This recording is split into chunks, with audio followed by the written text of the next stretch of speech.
The doors of this church are always open to anyone. But if all we do is sit here at the doors and wait for people to come in, good luck.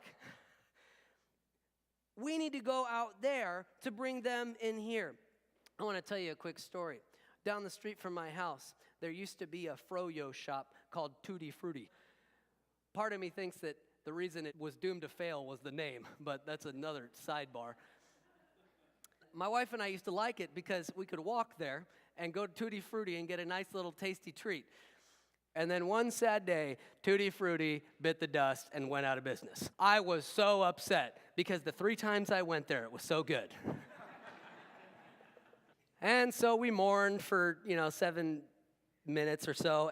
And just the other day, I was walking around with Nigel, and I could see from afar a sign of a brand new Froyo shop opening down the street within walking distance of my house.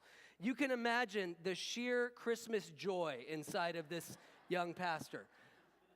So I start walking, and as I get to the door, I realized it had already opened and shut down. And I never even heard about it. They didn't send me a mailer.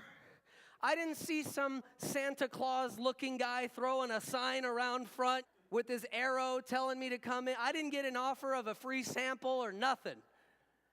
By the time I wanted to visit this new Froyo shop, it was too late and it was already closed. I wonder how many of our family and our friends and our coworkers are going to feel the same way about the promise of salvation. Oh, goodness. I would love to have heard about that. I would love to have gone, but you never told me until it was too late.